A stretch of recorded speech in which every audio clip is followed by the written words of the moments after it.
साम्राज्य न्यूज, सामान्यांचा असामान्य आवाज। सोलापूर शहराच्या राजकारणात पद्मशाली समाज हा निर्णायक भूमिकेत आहे। तरी देखील पद्मशाली समाजाला राजकीय सत्तेत वाटा देताना नेहमी सापत्वाची वागणूक दिली जाते। बहुसंख्याक पद्मशाली समाज असून देखील सत्तेचा वाटा दिला जात नाही।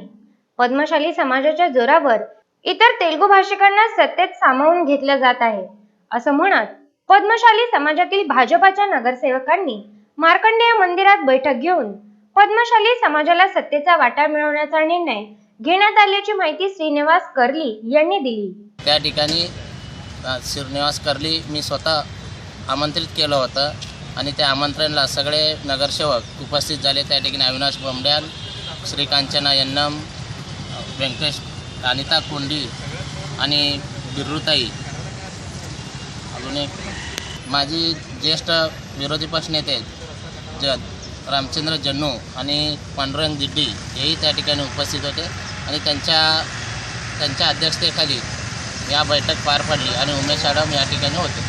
तर या बैठकीचं महत्त्व म्हणजे आता आगामी काळात महापालिकेत जे पदं निघणार आहेत ते पदं पद्मशाली समाजालाच मिळायला पाहिजे। इतर तेलुगू भाषिक म्हणून या ठिकाणी येतात आणि पद्मशाली समाजाचा वापर करून घेतात आणि पद्मशाली समाजाला डावलून पद्मशाली समाजाच्या हक्काचे पदं किंवा इतर समाजाने घेऊन चाललेत। असं कोण केलं ते पण सांगा ना। असं आम्हाला या ठिकाणी म्हणायचं आहे। तर आता थोडक्यात नाही उल्लेख करा। आता महापालिकेत महापौर असतील, उपमहापौर आहेत। उपमहापौर हे पद्मशाली म्हणजे तेलुगू भाषिक आहेत, हे त्यांनाही पद हा करा पद्मशाली समाजाला मिळायला पाहिजे होता।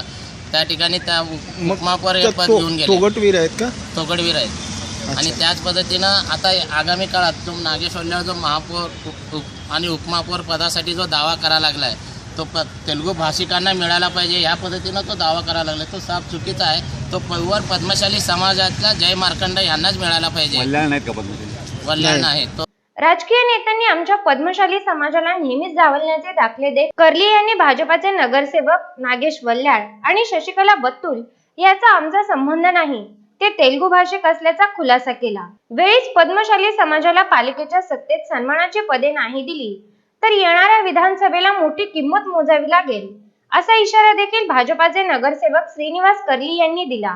बहुसंख्याकांचे नेतृत्व निर्माण झाले तर आपले मूल्य कमी होईल या भीतीपोटी सोलापुरातील काँग्रेसच्या नेत्यांनी पद्मशाली समाजाच्या अनेक नेत्यांना राजकीय जीवनात संपवले असल्याचे अनेक उदाहरणे आहेत। तीच रीग आता भाजपाच्या नेत्यांनी ओढावी हे पद्मशाली समाजाकरता दुर्दैवाचंच म्हणावं लागेल, हे मात्र नक्की।